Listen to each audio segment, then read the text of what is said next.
Bonsoir à toutes et à tous, bienvenue dans Guinée Actualité. C'est une bonne nouvelle pour la fonction publique guinéenne. Le ministre du Travail décide de mettre fin à une injustice dont sont victimes des milliers de fonctionnaires. Ce samedi, les examens professionnels ont été lancés à Conakry et dans certaines régions du pays. Ces examens visent à donner la possibilité aux travailleurs de passer d'un grade à un autre, d'une hiérarchie à une autre. On fait le point tout de suite avec Mamadi Terran Kamisoko.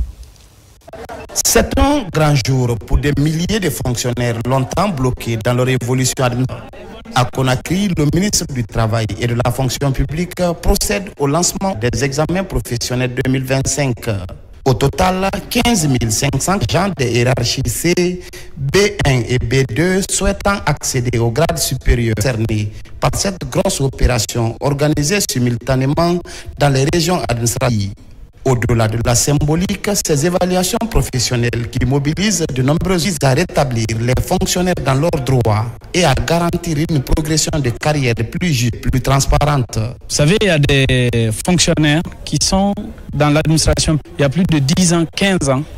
Ils sont au même statut, la même hiérarchie, même grade. Ils n'ont pas connu de progression. C'est un grand problème de carrière. Donc le président, dans le cadre de la modernisation de l'administration publique, il a demandé à ce qu'on organise ces examens comme le de loi. Et à l'issue des résultats, beaucoup de fonctionnaires changeront d'hiérarchie, beaucoup changeront de grade et beaucoup changeront d'échelon. Dans la zone spéciale de Conakry, ce sont plus de 5000 agents qui affrontent les différentes épreuves dans les centres retenus. L'organisation technique et la mobilisation des acteurs du secteur offrent des garanties pour le déroulement du processus. J'ai fait plus de 7 ans, sans grade, vraiment très contente. Les sujets étaient abordables et ce qui m'a impressionné encore, il y avait plus que d'hommes. Il y a des gens qui ont fait 10 ans sans changement de hiérarchie et dans la signature de statut particulier, c'était un point très important qui a été... Désormais, plus question pour un fonctionnaire de déposer individuellement une demande de réclasse d'échelon ou de hiérarchie. Pour plus de transparence et de justice sociale, les professionnels seront organisés de manière régulière afin de répondre aux attentes de toutes les catégories des fonctionnaires. Le 5e du programme Simandou 2040 consacré à la santé et au bien-être se concrétise au centre hospitalier universitaire de Donka. L'hôpital engage une modernisation de ses pratiques et développe des chirurgies de pointe. L'établissement vient d'accueillir des experts européens de l'organisation. Les enfants de l'Aïr, c'est pour lancer les premières interventions de célescopie, une technique chirurgicale pratiquée dans les plus grands centres hospitaliers du monde. Thierno Ousmane Biallo. Venu de France, à l'invitation des responsables du CHU Donka, engagés à réduire les évacuations sanitaires, ces chirurgiens se préparent à procéder aux côtés de leur homologue guinéen à une célioscopie, une technique chirurgicale jusque-là jamais réalisée en Guinée. Pour cette première expérience, les chirurgiens doivent extraire la vésicule biliaire sans ouvrir l'abdomen du patient. La céliochirurgie est une technique mini-invasive, comme vous l'avez vu, qui est vidéo-assistée et qui consiste à réaliser une intervention chirurgicale dans la cavité abdominale via de toutes petites incisions, comme vous l'avez vu, qu'on a réalisées au niveau de la paroi et dans lesquelles on introduit des trocars pour visualiser les organes et pouvoir réaliser une opération. Au bout d'une demi-heure, le succès est au rendez-vous. Le CHU Donka vient de réaliser sa première célioscopie. Une autre étape est franchie dans l'évolution de l'hôpital national qui modernise de plus en plus ses pratiques médicales. C'est un challenge pour eux d'acquérir cette technique. Et par ailleurs, c'est une technique, elle diminue les douleurs post-opératoires, elle diminue certains risques infectieux post-opératoires, elle permet des durées de séjour très courtes à l'hôpital et les patients peuvent reprendre une activité professionnelle très rapidement. Ceci est à l'intérieur d'une vision, autant au niveau du président de la République, Mamadi Doumbouya, que du premier ministre, que du ministre de la Santé, du concessionnaire, de tous les employés de l'hôpital national Donka, de développer des techniques qui permettent de donner des soins de qualité aux Guinéens ici en Guinée. Depuis 3 ans, de multiples missions médicales se succèdent au CHU Donka pour le transfert de compétences et conformément aux engagements de la Constitution canadienne et rehausser le niveau de la prise en charge médicale. Considéré comme le symbole de la refondation dans le système de santé, l'hôpital national travaille à devenir un pôle d'excellence dans la sous-région. Le ministre de la Défense nationale, l'ambassadeur Abakar Sidiki Kamara, vient d'être honoré par le Grand Prix du Mérite en reconnaissance de ses loyaux services rendus à la nation. Cette distinction est décernée à l'initiative de la coalition des médias publics et privés. La cérémonie s'est déroulée dans la salle des banquets du ministère de la Défense nationale. La caporale Mabinti Keita est la correspondante de la presse militaire. C'est une cérémonie officielle de remise du Grand Prix du... La distinction honore le ministre de la Défense nationale, l'ambassadeur Aboubaki Kamara, pour son engagement en faveur de la paix, de la sécurité et de la nationale. Une initiative de la coalition des médias privés et publics vise à saluer les efforts déployés par le ministre de la Défense nationale dans le des capacités des forces armées guinéennes, la promotion d'un environnement de stabilité durable au développement du pays. Votre sens de courage et de votre élan constant de conscience et de responsabilité, du sens légendaire d'intégrité pour les réformes engagées de ces France. Loin d'être exhaustif, ce tableau de votre réalité sont une source intarissable d'inspiration, présente et future. Réconforté par cette marque de confiance, le tour de cabinet du ministère de la Défense nationale a, au nom du ministre, encouragé les initiateurs de ce projet. En ce jour solennel, moi, au nom de l'ensemble du personnel du ministère de la Défense nationale, je vous félicite chaleureusement pour cette distinction hautement méritée. Votre éclairé en point d'écoute et de dialogue inspire et il témoigne de votre détermination à placer la défense de la nation, le bien-être des citoyens au cœur de vos actions.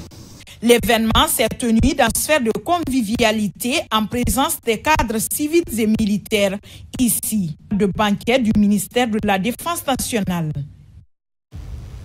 Pour que les acteurs locaux de l'ANAFIC améliorent leur connaissance des outils liés au changement climatique et à la vulnérabilité sociale, c'est un projet d'appui à la gouvernance locale financé par la Banque mondiale. Son objectif est de permettre aux administrateurs d'élaborer des plans d'action en faveur du développement des collectivités à la base. Younoussa Tawel Kamara, Bintou Touré, Mohamed Mara.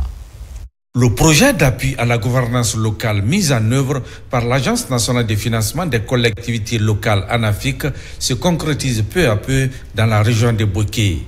Cette formation, qui regroupe les acteurs locaux de la région, en est une parfaite illustration. Il s'agit de renforcer leur aptitude pour mieux maîtriser les outils didactiques liés au changement climatique et à la vulnérabilité sociale en faveur des communautés. L'objectif de cet atelier, c'est l'internalisation de manière de procédure de suivi et évaluation en Afrique. Il s'agira essentiellement d'intégrer dans le manuel les aspects liés au changement climatique et aux aspects sociaux qui doivent caractériser désormais le fonctionnement de tous les organes qui sont au niveau de l'ANAFIC. Il s'agit surtout d'opérationnaliser ces aspects-là au niveau des communautés qui, dans le cadre de la préparation de leur plan de développement, doivent intégrer tous ces aspects. L'intégration de ces outils de procédure du dispositif de suivi et évaluation de ce projet dans les autres manières qui existent déjà pourrait favoriser le rapprochement des administrateurs locaux aux administrés dans le cadre de la planification de leur projet de développement. Cette rencontre parle de changement climatique en République Guinée et naturellement dans la région administrative de Boké. Aujourd'hui, on cherche à rapprocher les administrateurs des administrés. Cette politique nationale du développement communautaire est une initiative de l'État guinéen à travers le ministère de l'administration du territoire et de la décentralisation, un projet financé par la Banque mondiale. À quelques semaines de la présidentielle, un meeting de soutien est organisé pour soutenir le président Mamadi Doumbouya. C'est à Sonfonia, commune du même nom. Plusieurs mouvements et autres associations de soutien ont pris part à cette mobilisation citoyenne. Marwan Kamara. Depuis plusieurs semaines, les organisations citoyennes et mouvements associatifs se mobilisent derrière les autorités du pays. Ici, au stade de football de Sonfonia, la coordination dynamique des Guinéens pour le soutien des actions du chef de l'État resserre les rangs à travers ce meeting. Par ce rassemblement, ses membres entendent montrer leur soutien aux actions de développement amorcées par le CNR ces dernières années et la victoire du président Mamadi à l'élection présidentielle prochaine. Lorsqu'on regarde depuis son arrivée au pouvoir, ce qui se passe et ce qui est en train de se passer, on s'est dit, attention, il faut faire quelque chose. Quelqu'un disait tout de suite qu'il faut savoir, il faut se poser la question, qu'est-ce que j'ai fait pour mon pays? Et non ce que mon pays a fait pour moi. C'est dans ce cadre. Après, le président a accepté d'être candidat. Nous avons tenu à célébrer sa candidature aujourd'hui à Sonfonia ici. Imaginez, c'est de 2040 d'ailleurs. Ça, c'est un projet mondial. Imaginez les infrastructures partout dans toutes les régions. La route, il est en train de construire les hôpitaux dans toutes les régions. Hier et aujourd'hui, ce n'est pas la même chose. Il est contre ceux qui viennent prendre l'intérêt général pour eux-mêmes envoyer leurs enfants par-ci, par-là. Non, il est juste, il faut qu'on l'accompagne parce que c'est un patriote, parce que c'est un gros travailleur. Au-delà des slogans, les membres de la coordination dynamique insistent sur le bilan et les avancées qui, selon eux, justifient cette mobilisation. Ce n'est pas ici seulement. Le samedi sur le passé d'abord, on a célébré aussi sa candidature. Nous sommes arrivés en Guinée encore, nous avons célébré sa candidature. C'est parce qu'on a vu en lui un président baptiseur, un président qui a su réunir les Guinéens au sein d'un même panier. C'est pourquoi nous préférons non seulement l'aider, l'accompagner aussi. Aujourd'hui, le dynamisme que Mamadi Doumbouya est en train de mener au niveau de notre pays, sa grande vision et sa manière de faire nous pousse à y aller réellement le soutenir au point de vue tout. Et nous sommes prêts à tout mettre en place pour que l'élection en cours soit une élection Koukao. Cette manifestation annonce déjà la position de cette structure pour la remobilisation de ses antennes avant la campagne présidentielle qui pointe à l'horizon. Enfin, à Kirikiran, un important rassemblement a eu lieu ce week-end. Il s'agit du mouvement des femmes dynamiques de la localité qui organise une cérémonie de lecture du Saint-Coran. L'unité nationale et la stabilité sociale étaient au cœur de cette rencontre religieuse. Sona Sagnon. Dans un climat de recueillement et de profonde spiritualité, les femmes et les jeunes dynamiques de Kirkiran, dans la commune de Kagbeling, ont organisé ce week-end une lecture du Saint-Coran à la mosquée centrale de Kirkiran. Une cérémonie dédiée à la paix, à la cohésion sociale et à l'unité nationale. L'objectif de la lecture de ce Saint-Coran, c'est rassembler. Nous voulons la cohésion sociale, la paix, pour soutenir le président de la République. Le message que nous allons aujourd'hui prodiguer à toute la Guinée, de se donner la main. En tout cas, à Kirkilan, nous donnons l'exemple. Je demande à toute la population d'être unie, d'accompagner le président dans la paix, la joie et la sincérité. Guidés par des imams et des maîtres coraniques, les participants ont récité des versets sacrés implorant la protection divine sur la Guinée et formulant des prières pour un climat social apaisé. Ils ont également demandé la bénédiction de Dieu pour le président et pour un processus électoral pacifique et serein. Nous avons prié Dieu que ça se passe bien et que tout le monde prenne courage, faire des sensibilisations, aider le président dans la paix et que la Guinée avance. Au nom du ministre de l'Information et de la Communication, je ne saurais que remercier les organisateurs de démultiplier ces genres d'initiatives. Cela s'inscrit dans le cadre de l'apaisement, du vivre ensemble. Pour les femmes et les jeunes dynamiques de Kirkiran, l'initiative se veut un acte citoyen placé sous le signe de la spiritualité, du rassemblement et de la solidarité. C'était tout pour Guinée Actualité. L'information se poursuit sur le www.rtgguinée.info. Je retrouve pour la grande édition du soir. Bonne suite de programmes sur les télévisions nationales. À tout à l'heure, Inch'Allah.